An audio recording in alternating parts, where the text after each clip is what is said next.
আসসালামু আলাইকুম। ভ্রমণ দুনিয়ায় আপনাদের সকলকেই স্বাগতম। আমি আজকে আপনাদেরকে একটি অলৌকিক ঘটনা দেখাবো, যে ঘটনাটা ঘটে গেছে আইমন নদীর তীরে।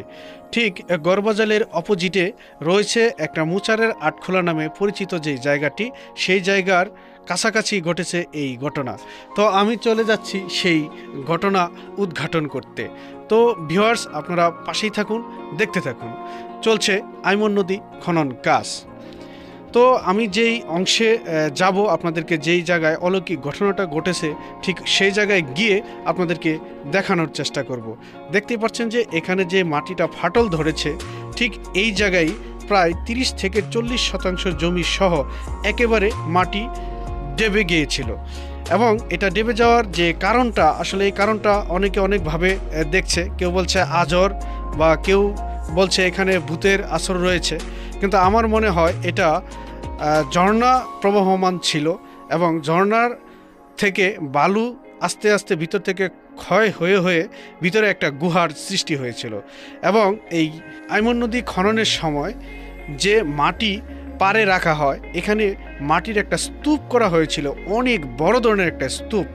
এবং সেই মাটির যে একটা লুড আছে, সম্ভবত সেই লুডের কারণে শক্ত মাটির স্তর ভেঙে নিচে পড়ে যায়, এবং নিচে পড়ে যাওয়ার কারণেই এই আইমন নদী আবারও ভরাট হয়ে যায়। এবং 2-3টা বেকু ঠিক এই যে এইখান থেকেই, যেই জায়গাটা দেখতে পাচ্ছেন ঠিক এখান থেকেই ভাঙাটা শুরু হয়েছিল, এবং ওই ক্যামেরার যেই পর্যন্ত যায় ঠিক ওই পর্যন্ত ভেঙে আইমন নদী সমতল হয়ে গেছে। তো ভিউয়ার্স, আমি এখানে এসে আমার কাছে এটাই মনে হয়েছে যে ঝর্ণার কারণেই হয়তোবা এই মাটি নিচের দিকে ডেপে গিয়েছিল। তো দেখতে পাচ্ছেন যে এই জায়গাটা খনন করা হয়ে গেছে, এবং এটা খননের পরে অনেক সুন্দর লাগে দেখতে। এবং এখানে বড় ধরনের মাছ টাছ থাকতে পারে, কোনো এক সময় এই এলাকার মানুষ উপকৃত হবে ইনশাআল্লাহ। তো আমি যে মাটির কথা বলছিলাম, যে স্তূপ করা হয়েছে, দেখতে পাচ্ছেন যে এখানে একটা টিনের ঘর, অর্থাৎ এই টিনের ঘরের একেবারে চাল পর্যন্ত মাটির স্তূপ করা হয়েছে।